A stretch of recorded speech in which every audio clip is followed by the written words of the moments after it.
Ya namanya adalah Joko Widodo ya. Nah kalau panggil Jok kan sudah biasa gitu ya. Pengen lain daripada yang lain, itu biar keren gitu ya, Jack gitu. Kami berempat yang memanggil Joko Widodo adalah Jack, benar-benar Jack, bukan yang lain. Jadi itu awal dari situ nama Jacknya dipanggil di situ ya, sebelumnya Ya. belum pernah. Ya selama KKN kita kan mungkin ada kedekatan ya. Jadi kita untuk Mas Eko itu Mas Ecot gitu. Oh Jack, nah gitu kita dengan Pak Joko itu Jack.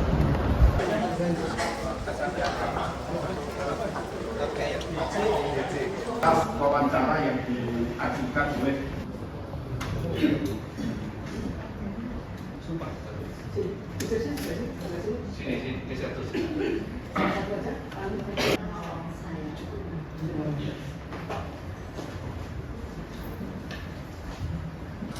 diperkenankan dan dia tergugat Terima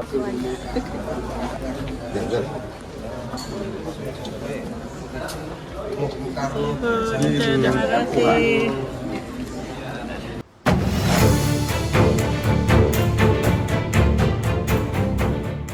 Persidangan yang dipimpin oleh Ketua Majelis Hakim Ahmad Satibi menghadirkan 3 orang saksi dari pihak tergugat.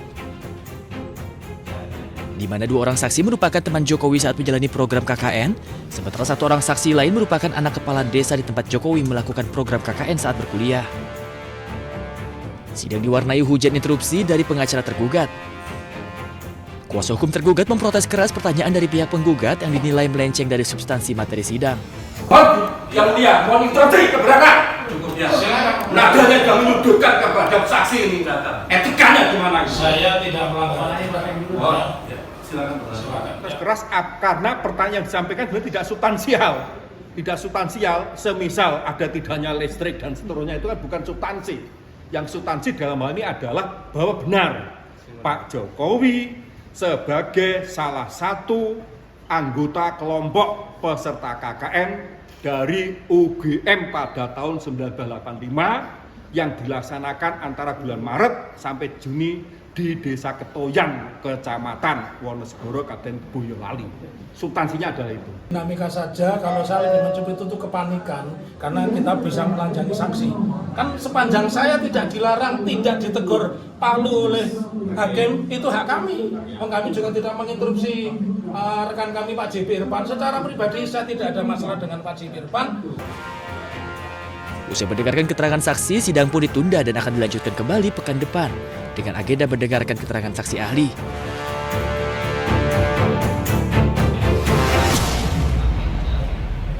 Kalau Anda memiliki ijazah asli from the beginning, 2-3 tahun yang lalu, Anda akan tunjukkan. Apalagi Anda kepala negara, ditanya. Jadi, ketika kemudian ada Andi Aswan nunjukkan scan yang katanya scan asli tapi nggak ada Tapi palsu tapi bohong dan sudah kemudian dilaporkan Polda Metro ya. Bareskrim menunjukkan yang juga nggak jelas itu. Kemudian siapa lagi Dian Sandi menunjukkan yang nggak jelas itu. Lalu semua Anda mengatakan itu semua bukan yang asli. Yang asli adalah pada tanggal 15 Desember 2025. Semua kita. Bayangkan dokumen sepenting itu baru ditunjukkan pada tanggal 15 Desember 2025 sementara perdebatannya 3 tahun yang lalu. Masuk akal nggak? Make sense nggak? Yang masuk akal adalah dokumen itu baru diadakan hari ini. Ya. Itu yang masuk akal. Abang untuk dokumen itu palsu. Abang ijazah itu palsu.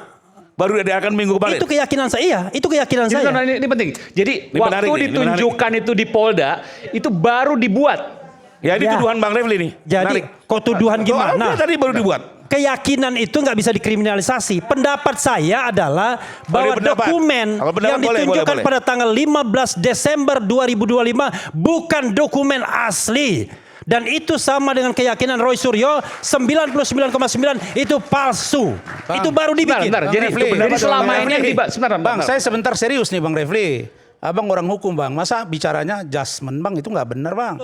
Dari mana Bang bisa mengatakan bahwa 99% itu palsu Bang? Bro, ya. Judgement itu setelah kita melihat bagaimana dokumen itu diperlihatkan oleh Polda Metro Jaya. Saya hadir kan di dalam gelar perkara khusus.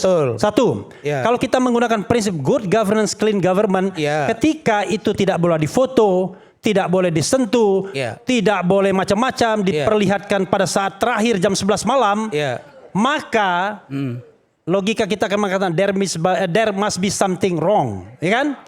Karena itulah saya rely on dengan beliau. Beliau sebagai seorang ahli telematika yang juga mantan fotografer langsung melihat ini fotonya nggak benar. Ini bukan foto yang berusia 40 tahun. Saya percaya sama judgement beliau.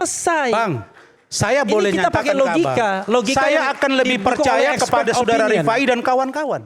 Karena mereka sudah melihat ijazah itu.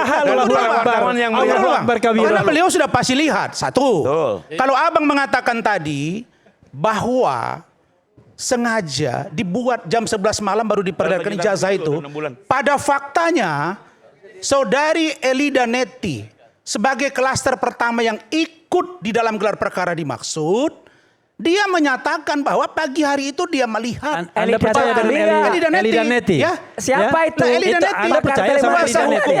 Kalau Anda saya tidak percaya kepada Elida Neti, saya nggak percaya sama abang juga dong. Iya. Nah, karena abang bukan ahli di bidang tidak itu. percaya sama saya, Maka saya katakan tapi kalau Anda kita percaya pada ingin Elida persoalan Neti, ini itu jelas, persoalan. palsu atau tidak, ayo ke pengadilan. Jangan lagi diperlama-lama sehingga ini membuat rakyat menjadi kisruh. Pengadilannya.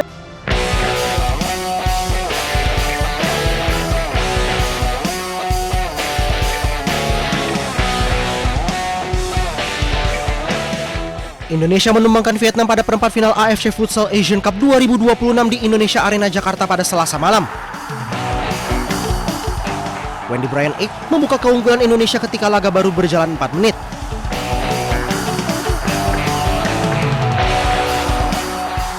Tujuh menit berselang, Ardian Syahnur menggandakan keunggulan tim tuan rumah memanfaatkan umpan dari Rio Pangestu.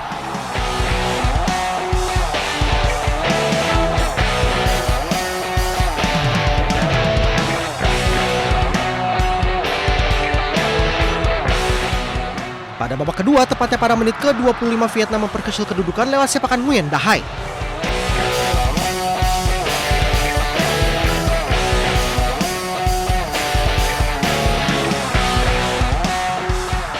Namun pasukan Hector Soto kembali menjauh lewat sontekan dari Reza Gunawan 1 menit kemudian.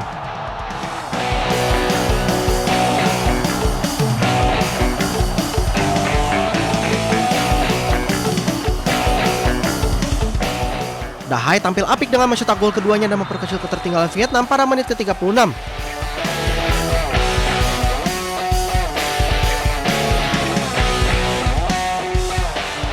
Namun itu tidak cukup karena pada akhirnya Indonesia menang 3-2 atas Vietnam dan lolos ke semifinal.